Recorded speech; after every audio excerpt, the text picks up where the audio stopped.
कानूनी अधिकार एवं प्रावधान। जी हाँ दोस्तों, आज इन वीडियोस की श्रृंखला को आगे बढ़ाते हुए हम बात करेंगे आपसे आपके कानूनी अधिकार और उनके प्रावधानों के बारे में। जब पुलिस आपके आपके पास आपको अरेस्ट करने आती है तो आपके पास क्या क्या राइट्स हैं, जब अरेस्ट करके ले जाती है तब भी आपके पास क्या क्या राइट्स हैं, आज मैं आपको इस वीडियो के माध्यम से बताना चाहता हूँ। चलिए आगे बढ़ाते हैं इस वीडियो को और बात करते हैं आपके अधिकारों के और उनके कानूनी प्रावधानों के बारे में। मैं एडवोकेट शांतनु अयाची स्वागत करता हूं आपके अपने चैनल ऑनलाइन लीगल हेल्प में। जी हाँ दोस्तों, लाइक नहीं किया है, सब्सक्राइब नहीं किया है, अभी भी हमारे चैनल को सब्सक्राइब कर दीजिए, बेल आइकन दबा दीजिए। ऊपर हमारे कॉन्टैक्ट डिटेल्स दिए हैं, नीचे डिस्क्रिप्शन में भी हमारे लिंक दिया हुआ है, आप हमसे अपॉइंटमेंट बुक कर सकते हैं, हमसे बात कर सकते हैं। चलिए दोस्तों, बात करते हैं आपके अधिकार और उनके प्रावधानों के बारे में।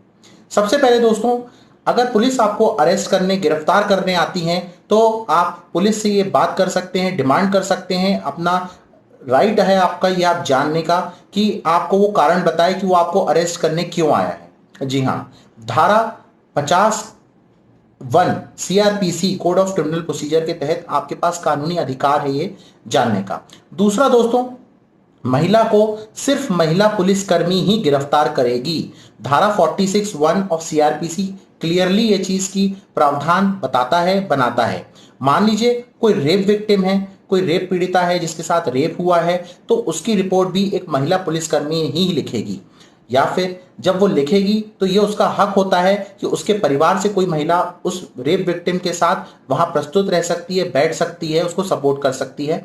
अगर मान लीजिए उसको एमएलसी के लिए, उसका चिकित्सक परीक्षण कराने के लिए भी अगर उसको लेके जाया जाता है तो भी पुलिसकर्मी ही लेके जाएगी जो कि महिला होगी। इवन अगर मान लीजिए उसका जो मेडिकल चिकित्सक परीक्षण जो होगा वो भी एक महिला डॉक्टर ही करेगी। ये सारे प्रावधान 46(1) ऑफ सीआरपीसी में क्लियरली मेंशन है। उसके बाद दोस्तों हम बात करते हैं सेक्शन 46 के सब सेक्शन 4 की, जिसमें ये क्लियरली मेंशन है कि सूर्य अस्त के बाद और सूर्योदय के पहले किसी भी महिला को अरेस्ट नहीं किया जा सकता है। अगर मान लीजिए कोई एक्सेप्शनल केस है या आपको लगता है कि वह महिला भाग जाएगी तो आपको मजिस्ट्रेट के पास से स्पेशल ऑर्डर लेकर आना पड़ेगा। उसके बाद हम करते हैं दोस्तों चौथे पॉइंट की, जो कि है नॉन कॉग्निजेबल ऑफेंस में वारंट देखने का अधिकार। मैं आपको बता देता हूं नॉन कॉग्निजेबल ऑफेंस दोस्तों क्या होते हैं। ऐसे एक ऑफेंस जिसमें पुलिस आपको विदाउट वारंट, बिना वारंट के अरेस्ट नहीं कर सकती है, और वो ऑफेंसेस में जिनकी सजा कम से कम 2 साल से कम की है। अगर इस तरह के आपने कोई अपराध या नॉन कॉग्निजेबल ऑफेंस आपने किया है तो आपके पास पूरा अधिकार है, आप उनसे वारंट ले सकते हैं, डिमांड कर सकते हैं कि हमको वारंट दिखाइए। उसका दोस्तों पांचवा है आपसे अरेस्ट मेमो बनवाने का अधिकार। ये बहुत इंपॉर्टेंट पॉइंट है दोस्तों, और ये अक्सर लोगों को इस पॉइंट की जानकारी नहीं होती है। मान लीजिए अगर पुलिस आपको अरेस्ट करने आई है तो आपके पास ये पूरा हक होता है कि आप एक अरेस्ट मेमो बनवाएं। अब इस अरेस्ट मेमो में बहुत सारी बातें होती है, मैं आपको बताता हूं। सबसे पहले मैं आपको ये बताता हूं कि आपका ये पावर है ये कहां दिया है। सेक्शन 41 के पॉइंट बी में ये क्लियर मेंशन है आपके इन अधिकारों के बारे में। अब अरेस्ट मेमो क्या क्या होता है, उसमें क्या क्या इंक्लूड होता है, मैं आपको बताता हूं। सबसे पहले दोस्तों, जो पुलिस वाला आपको अरेस्ट करने आया है, आपका ये पूरा हक है कि आप उस पुलिस वाले से उसका नाम मांगे। इवन इतना भी आपके पास पावर होता है, आप उसका आईडी कार्ड मांगकर उसका आईडी चेक कर सकते हैं। उसके बाद दोस्तों जब वो मेमो बनाएगा तो उसके बाद आपको कम से कम एक विटनेस से उसको उस मेमो को अटेस्ट कराना पड़ेगा। अब वो जो एक विटनेस है ये आपके परिवार से भी हो सकता है। मान लीजिए अगर आपके परिवार से कोई नहीं है तो आपकी लोकेलिटी से, सोसाइटी से, आस पड़ोस से, पड़ोसियों से, किसी से भी साइन करवा सकता है। लेकिन इस समय में अगर मान लीजिए कोई लोकेलिटी या पड़ोसी साइन करता है तो उनको इसकी जानकारी आपके घर वालों को देनी होगी। उसके बाद दोस्तों हम छठवां पॉइंट बात करते हैं। अगर मान लीजिए आपको गिरफ्तार करने के लिए पुलिस आपको गिरफ्तार कर ले गई है तो उसकी सूचना वो आपके घर में जरूर देगी। धारा 50(a) सीआरपीसी में ये क्लियरली मेंशन है। अब ये सूचना चाहे तो वो फोन पे भी दे सकती है और चाहे तो आप पर्सनली किसी को भिजवा के भी आपको दे सकती है। उसके बाद दोस्तों मैं आपको बात करूंगा गिरफ्तार किए हुए व्यक्ति को उसकी हेल्थ और सेफ्टी का ध्यान रखना। जी हाँ, ये बहुत इंपॉर्टेंट पॉइंट है दोस्तों। सेक्शन 55(a) ऑफ सीआरपीसी में ये पॉइंट क्लियरली मेंशन है कि हेल्थ और सेफ्टी का ध्यान रखना। इसका मैं आपको उदाहरण देके समझाने में आसानी हो जाएगी, मैं बताता हूं आपको।